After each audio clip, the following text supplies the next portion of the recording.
Okay, and blessed Damozel.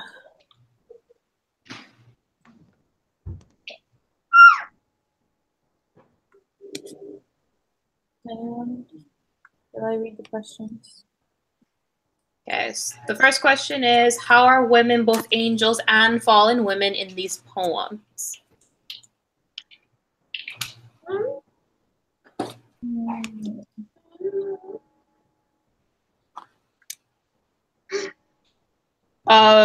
Well, it's interesting, like with the first one that talks about the goblins, how both sides are both represented as far as like the sweet, caring, like one of them was a sweet, caring person of also cautious and no, we shouldn't do this. We need to be careful. And then also pretty much saving the sister's life, whereas the other sister that kind of was eating the goblin fruit was like the naive falling into temptation. But one thing I noted is it's kind of like, yes, you could make the literal sense of, yes, this is the two sides of women, but I feel like that's the two sides of humanity as well. Mm-hmm.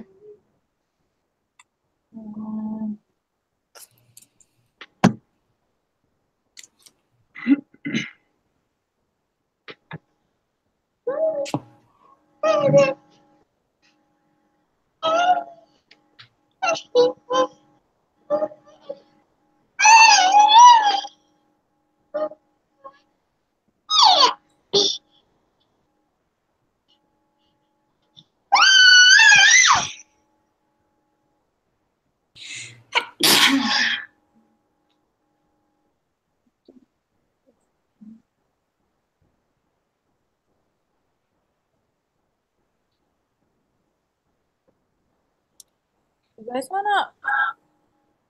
you guys wanna read the questions and then like read through it together? That was the first question. You want to read the rest of the questions and then read Okay. the poems together? Okay, so then the other question is, how are these images good for women? Then do they restrict women or empower them, and how? How do the poems differ in their presentation of the image of these women? Is there any evidence that the brother sees women differently than the sister? How do the illustration in these cases add or change our ideas of beauty and of women as we see them in the poem? And the prompt is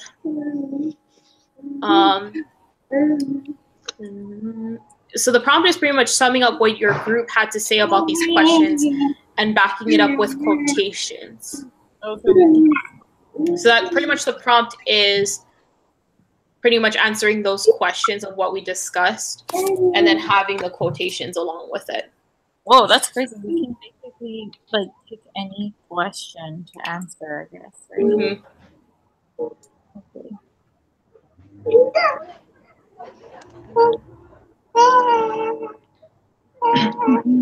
The poems.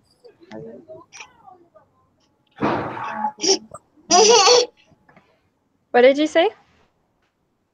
We have Wait, who? poems.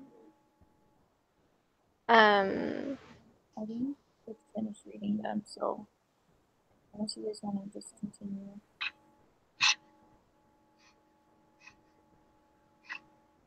it's up to you guys. Okay. Sorry, something was playing in my ear, so I couldn't hear what you guys were saying.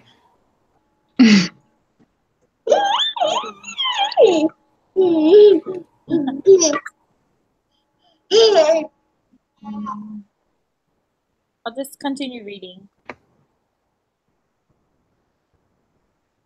That's pretty much it for the questions.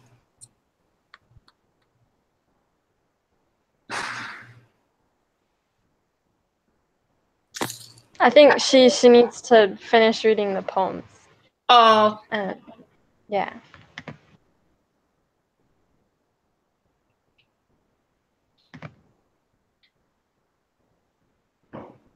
Sorry, guys. You can continue answering the questions. Okay, hang on. I'm just pulling them up real fast so I can look Yeah, at me them too. too.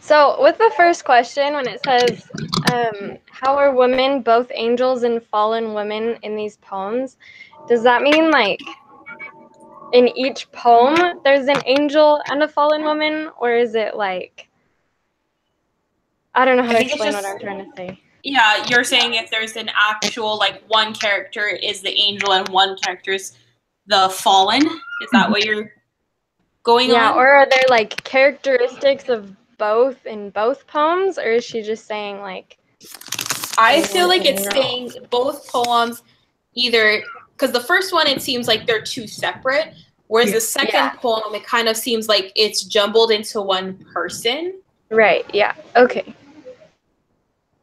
I agree with that. I wasn't sure if like she's saying, like implying that there's characteristics of both in both. I don't know how to explain what I'm saying. I'm confusing myself. No, I understand what you're trying to say. Like, Okay. there's like one woman, if one woman has characteristics of being an angel and that same woman has a characteristic of a fallen, pretty much, and you're just trying to understand if she means that it's just one singular person or two different people. Is that what you're trying to figure out what she's asking? I don't know. I don't know anymore. Okay. That's what I understood. Okay. Does anybody have anything to say on that one? Well, I think like what Nicole was saying at the beginning, just what Nicole was saying in the beginning is exactly what I was thinking too, with the two separate, like easily distinguishable good and bad in the Goblin poem. The other poem was harder for me to understand in general. Yeah. The other poem, what I kind of got out of it was like, the woman, like, even though, yeah, she's an angel, like, she's in heaven, she still has kind of like earthly, like, desires, you know? Like, even though she's in heaven, she's still kind of like wishing that her, like, true love were with her, you know, and she's like looking more to earth and stuff like that, if that makes sense. Yeah, I don't know. Like she still has that yearning to be down there. She wants to be like lower herself, pretty much. Yeah. Okay, should we move on to the next question? Yeah. Okay. Are these images good for women?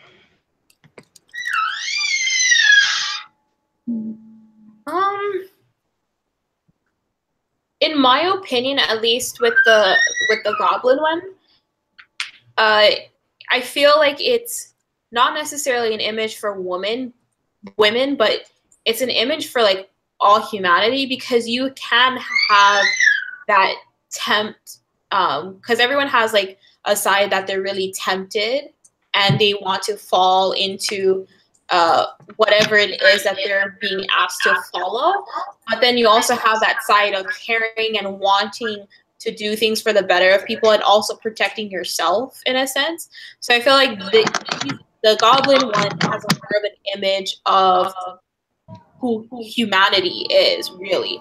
And then for the Blessed Damsel one, what I was kind of getting from it was that this is at least for their time, it kind of felt like that was the example to want to lower yourself for those standards to be with the people that you love, I guess. Let me see.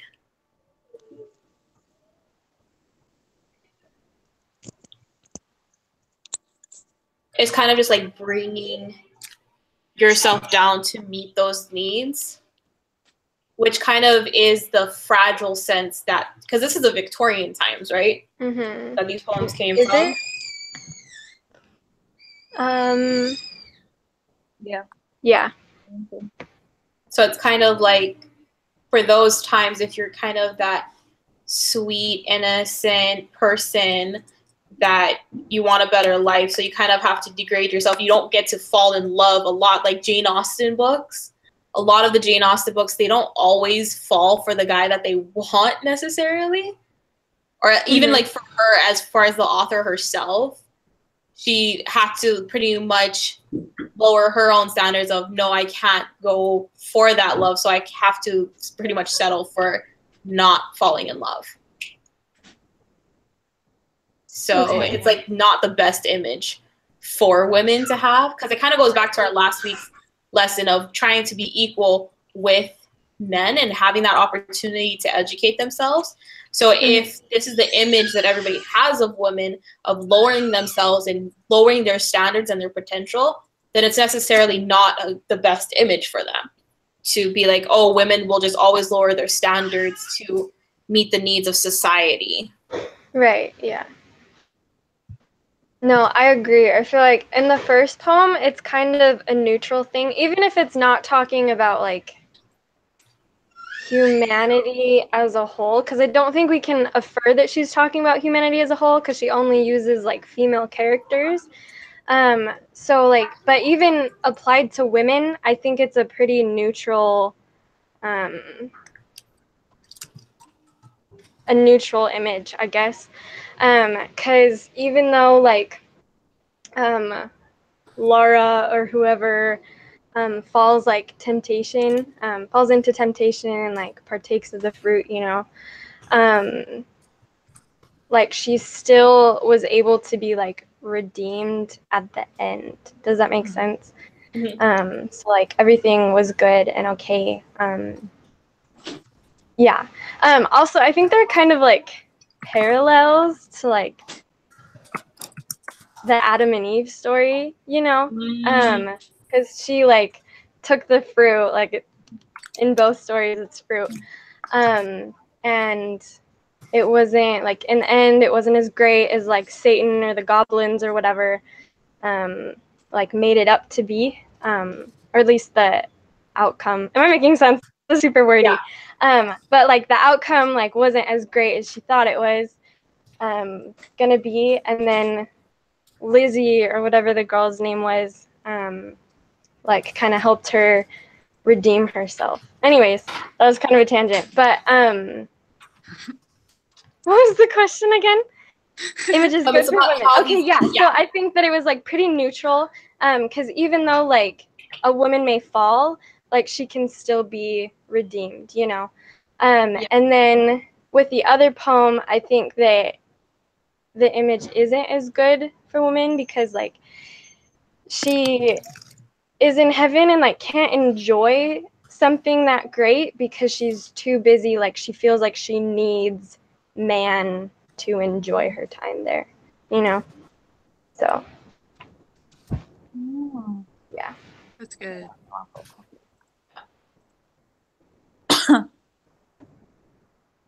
I like what that's saying. Even as I'm reading the poem, it's all making sense.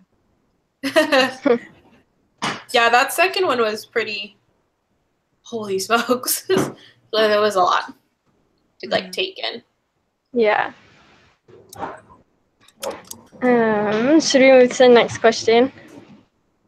Do they restrict women or empower them, and how? So by they meaning the images? I think it might just be. I think so. The image or just the storyline of it. Poems in general.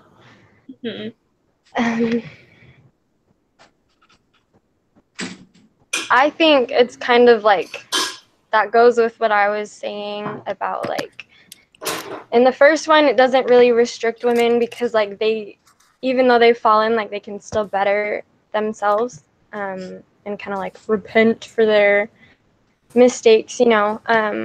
But I think that the second one kind of restricts them because, again, like she can't enjoy heaven because she's so caught up in having this guy. Mm-hmm.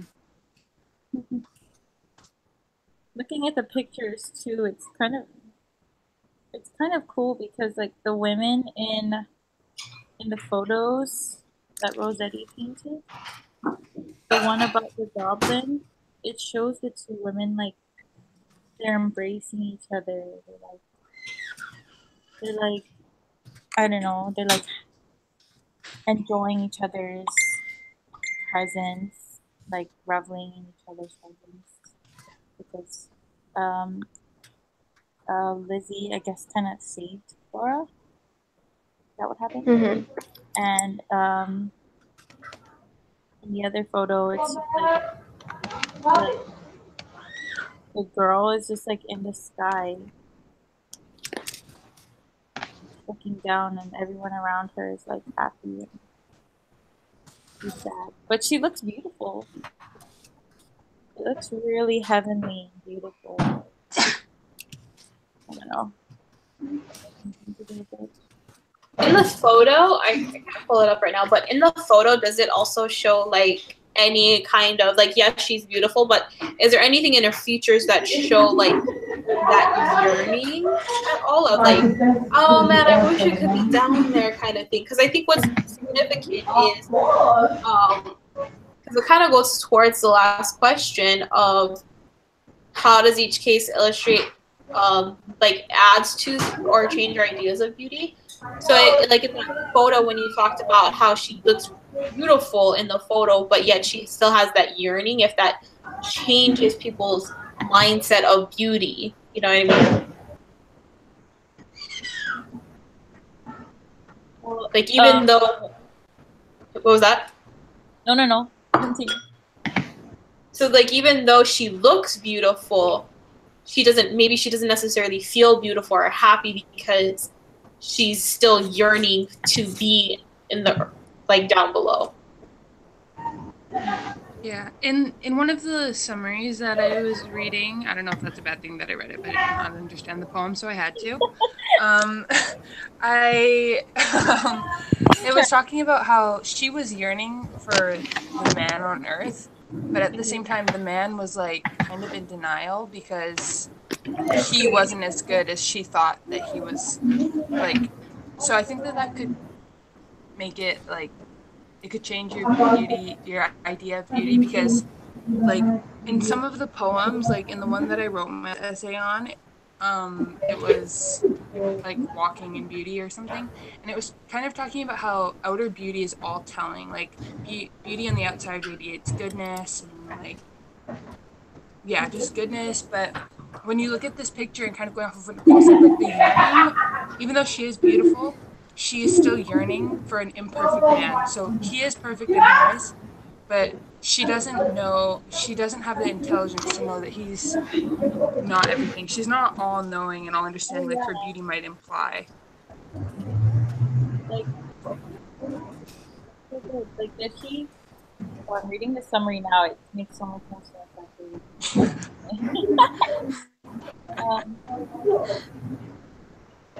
but are you saying that he doesn't know if the man has goodness? Like you can't tell. Well, just in the No, continue.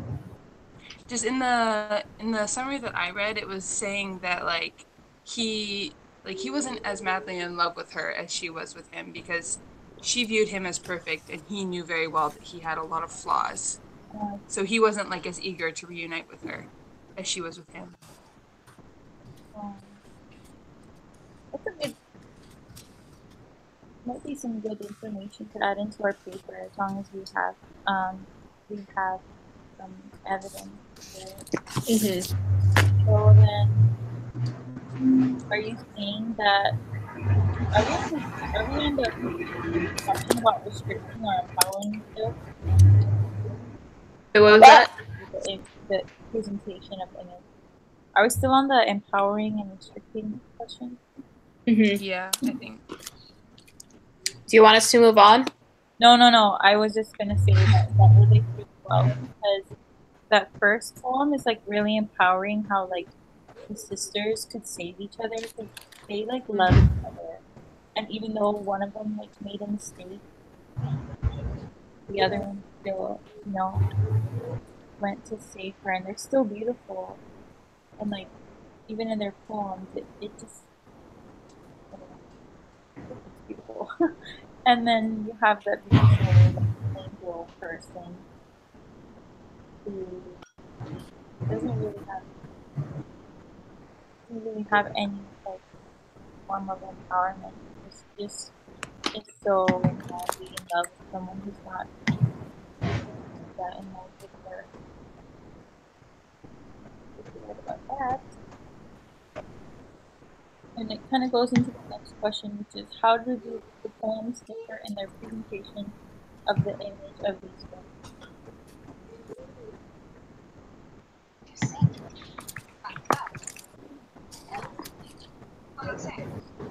Um,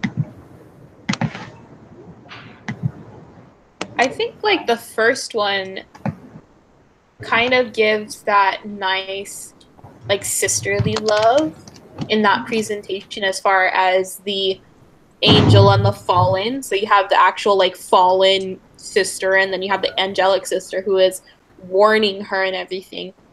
And so I think that sisterly bond and love and caring and that led to that redemption.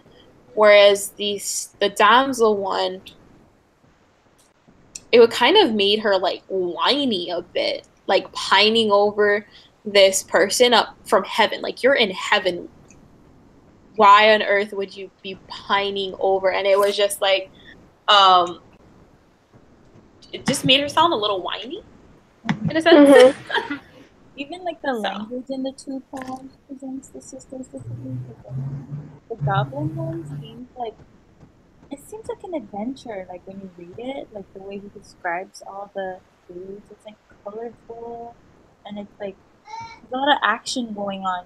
Like she goes and she hears stuff. It's like, and then the goblins like do stuff to her, and it's like really sensory. Whereas the other one's like the mood of the poem is just so like you're just sitting there and like nature is happening around you so softly, and I don't know. Yeah. Well, even the mood of the poems um, present the women differently. Like one is adventurous and one is just like passive. Mm-hmm. Is there any evidence that the brother sees women differently than the sister? I think it's the sister, right? You probably wrote the one about the sisters. Is that right? What? Say that again. Is there any evidence that the brother sees women differently from the sister? Oh yeah. So the one about the sisters is written by Christina Rossetti, a woman. That makes sense. She wrote about sisterly love, and her brother wrote about a girl that's in love with a guy that's not even in love with that. Mm-hmm. Let's see. But it also kind of makes me wonder, just because, yes, it would be easy to say, yes, there is a huge difference just because of the storyline that happened in both poems. But it also makes you wonder if, in his portrayal of the damsel, of this is what people think of women, and like women need to recognize that kind of thing and giving like an alert. So it's kind of hard to pinpoint like, oh yeah, he was pretty much looking down on women, and women right. We don't know what his intentions are with the poem. Mm-hmm. So it's like it's hard to it's really easy to say yes, there is a big difference just because of the way these characters are. Mm-hmm. And so it's almost like I'm hesitant to say yes, because there's also that there's always a hidden meaning in poems. I feel like something that the author wants everyone to get. And so I kind of wonder if his view is, this is something that women do, and is that a benefit, or is it something that they need to change, then that they could agree upon, both the brother and the sister could agree upon, at least for the fallen, is that women are susceptible to just being that damsel in distress and always needing help. Oh, I like that you said that. The damsel in distress is a perfect way to describe this girl in heaven. But we don't have to focus on what Dante actually thinks about women.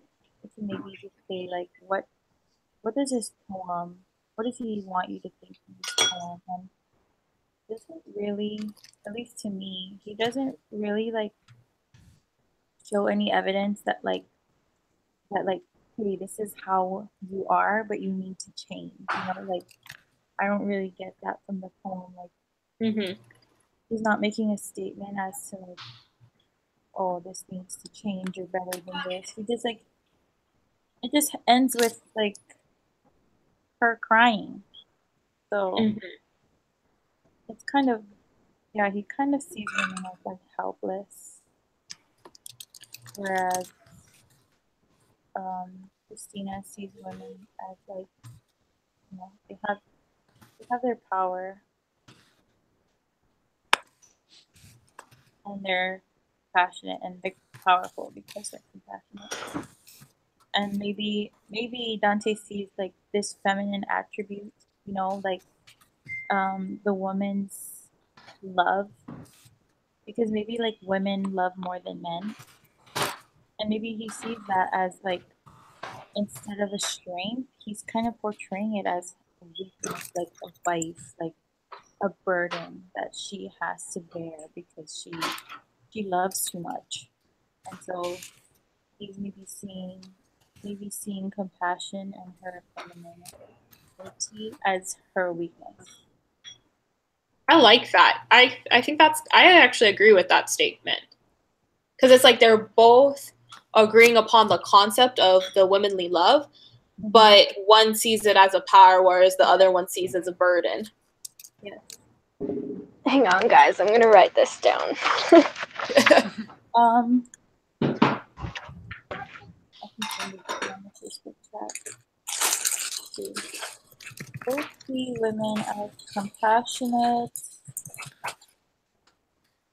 but Christina portrays that love and compassion as strength, whereas Dante portrays the femininity as. I feel like that would be a really good way, like that's a really good thesis statement for our paper. I agree. Okay, let's see. How do the illustrations in each case add to or change our ideas of beauty and of women as we see them in the film? Okay, so now we have to throw beauty in there. So we know that women are like caring and passionate.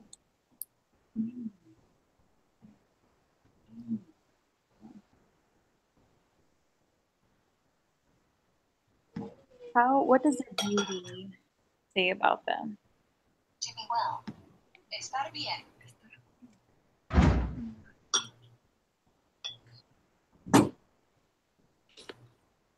Well, in the one where femininity is viewed as a weakness or burden, we might be able to attribute some of her vulnerability to her beauty. True. That's such a great word to include in there. Huh. Vulnerability. Okay. We also have damsel in distress. Okay.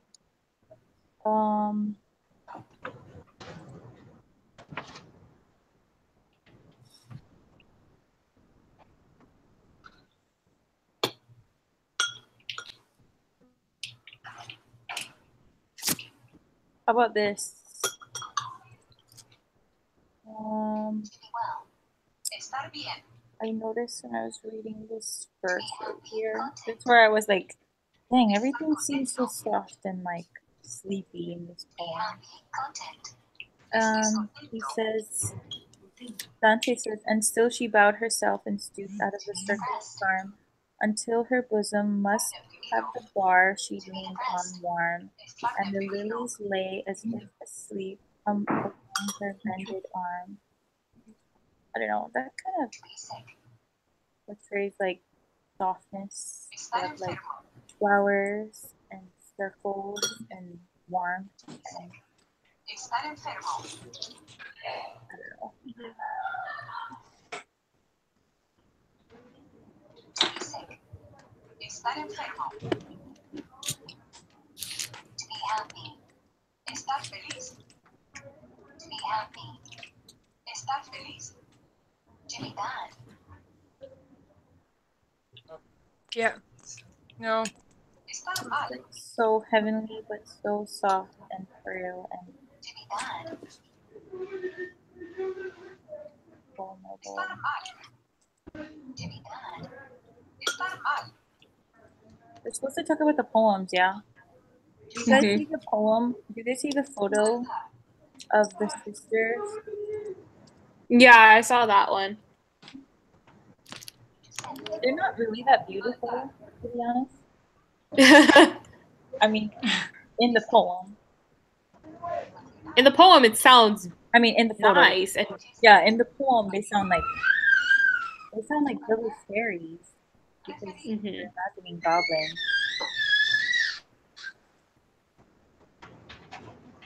To receive. Recibir. To receive. Recibir. I think You have to do something.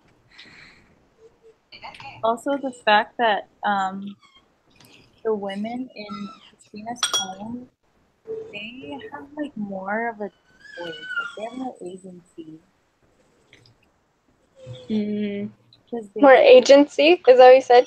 yeah, like they can choose whether or not to buy the fruits. They like have negotiating power too, you know, like I don't have this, I don't have that, but I have a beautiful lock of hair. Like that's one place where I saw like, okay, they're beautiful. They have like golden hair and that's like valuable to the goblin. Are you going to the gym? Okay. Can't get in the gym, you're not a student. Sorry. Yeah, I think that's a good one to include. Like you have you show you contrast their beauty with their agency, you know, like or Christina. She says the goblins ask her to buy fruit and then she says I don't have money, I don't have anything, you know. And then he's like, oh well you have your the golden hair on your head. Like he describes it like a crown. Like I thought it was a crown, and then the poem said that she cut off her hair. And then it's like, oh, okay, so obviously she's beautiful and her beauty is valuable. But that beauty doesn't make her vulnerable. It gives her more power. yeah. That makes sense. Okay. What's really interesting For that part. as far as the illustrations, it's weird that the poem that sounds so nice, like the Goblin poem, it sounds so nice, but the photo for the Damsel poem is more like, it's more beautiful. So it kind of, That's interesting. I don't know if it's just because there's color and it's an artistic choice, but it almost feels like that you remember, I can't remember who it was, but the more frail one looks, the more helpless one is, the more beautiful they are. And then Oh yeah. The other one, it's not as beautiful as the Damozel one. The Goblin one, it looks less beautiful.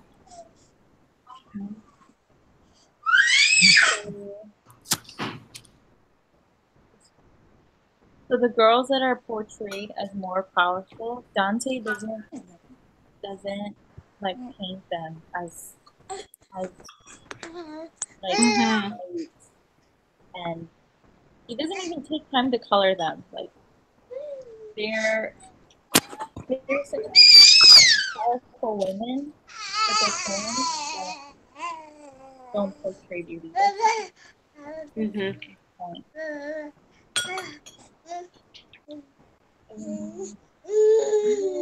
Yep. How do the illustrations in each case add or change and of women as we see them in the poems? Oh, that answers that. That answers that question. As soon as we analyze the poem, we see that the sisters are actually like, man, they're cool, they're powerful, they're beautiful. And then you see the poem, and you're like, oh well, Dante doesn't think they're beautiful. Like, two ordinary girls that take care of each other. And that's a good contrast to make with the thesis, like Dante doesn't paint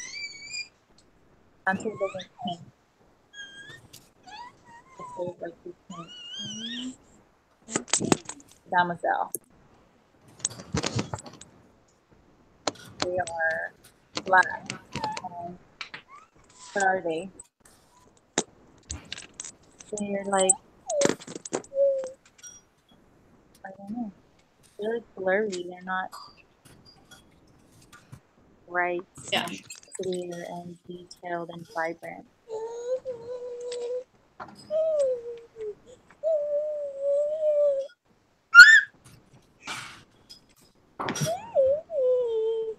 Yeah. I think that's just so interesting. Now that I look at the two pictures, it's just in Dante's perspective, the more fragile you are, the more time and beautiful you are. Whereas the other poem, because they had more empowerment, because they were able to receive that redemption, and yes, there was a fallen person, it was still that redemption that we talked about that still occurred with this other sister that wasn't as greatly portrayed and noticeable as this Damozel painting. That must be frustrating to her sister, to Christina, like, man, I wrote this great poem.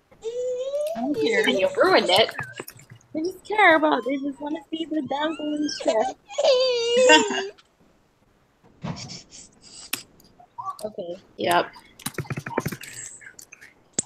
Oh, it's also cool to see, like, someone actually put their idea of what they think it looks like on paper, so that we don't have to infer, like, oh, we think the author meant. We're just like, oh, we obviously see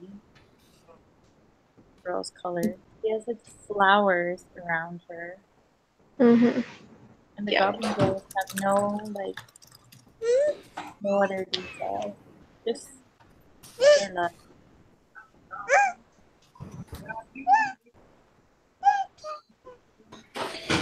Okay. Does that help, Brooke? Do you guys see? Yeah, perfect. Yep. So I put all the notes on the file should be called Goblin. I pretty much took the questions and answered it separately. So one thesis that we thought of that we could use. I don't know if we want to change it, but we're talking about how the different views of women's love was portrayed as a burden. What was the brother's name? By Dante. By Told about the hair. Okay. I have kind of a thesis that you could use. Okay. So just tweak it as needed, and it's all on our folder together. If you don't know where it is, just message me. Okay. Awesome. Thank you. This was so helpful. Thank you. So then we'll meet on Friday because our next group thing is Frankenstein, and that's due on Monday. Okay. Cool. And Right. that will be, who's writing that? Me? Me, I think. Okay. It's Jay. Yeah. All right. So I'll see you guys Friday, and we'll just message each other when's the best time. Thanks, guys. Okay. All right. Thank you, everybody. Bye. See ya.